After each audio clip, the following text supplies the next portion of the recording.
Magandang balita po kasi malamang na ito na po ang katapusan ng Boss Ironman Kamote Challenge. Mukhang hindi nila kayang utuin ang LTO chief natin ngayon na si Sir Marcos Lacanilao. Ang recommendation po namin dito sa LTO, itigil na yung ganyang endurance challenge. Kasi hindi na po ito tourism eh. Talagang ipinatawag niya po yung presidente ng BMW Owners Society of Safe Riders. And hindi lang po basta ipinatawag kasi ipinasusurrender din yung lisensya niya.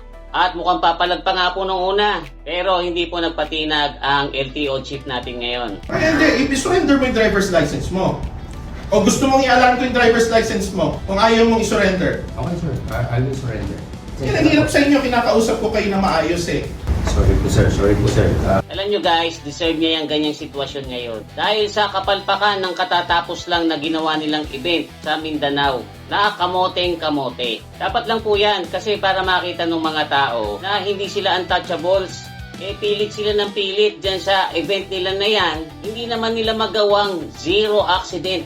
Palagi na lang may mga nai-injured at meron ding mga nadededs. Okay lang sana kung yung mga riders lang nila ang nai-injured or nadededs. Kaya lang kadalasan ang mga nadadali ay yung hindi naman mga participants. Tapos hindi naman po natin nalalaman kung yung ba mga nadisgrasya nila na-compensate, kung nabayaran ba ng tama yung sa perwisyong ginawa nila. Gaya nga po na sinabi ko nung nakaraang vlog natin guys, yung pagpapaandar ng mamahalin at powerful na motor, para sa akin ay wala akong kabilib-bilib talaga dyan. Kasi guys, kahit sino naman pong may pera at willing ay kaya yang gawin. Ang hahangaan ko na nga lang po sana sa kanila ay yung kahit na sila mayaman, kahit na sila mapera, at kahit na pinaka-powerful na motorcycle pa yung dala nila, ay yung maipakita nila na kaya nilang maging disiplinado sa daan. Yung kaya nilang irespeto yung mga kapwa nilang motorista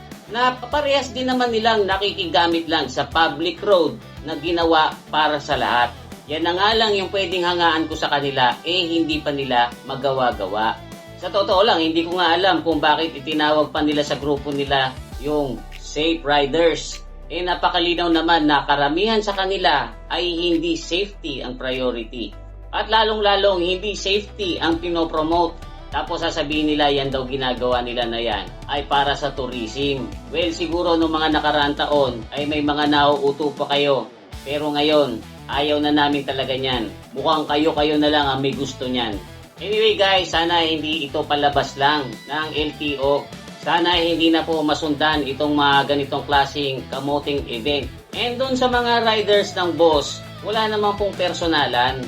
Suggestion ko lang po sa inyo, try nyo mag-dirt bike or any off-road bike. Kung gusto nyo rin lang iyabang na marami kayong pera, bilhin nyo yung pinakamahal na dirt bike or off-road bike na makikita nyo. Then, bumili kayo ng pinakamahal na pickup truck kung saan nyo yan isasakay patungo sa trail. At dyan pa lang po, sigurado meron nang hahanga sa inyo. Pero syempre, ibang istorya yung kaya mong bumili at ibang istorya rin po yung kung kaya mo yang sakyan dun sa mga trail. Lalo na kung makikita mo yung trail, parang halos pader na sa tarik, maraming mga ugat, maraming mga bato, at pag tag-ulan ay puro putik pa.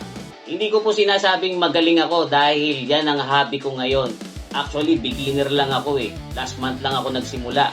Pero guys, ito yung pinili kong hobby kasi alam ko na dito wala akong mapeperwisyong public or innocent bystander. So yun lang guys, kita-kita tayo sa next trail. Thanks for watching.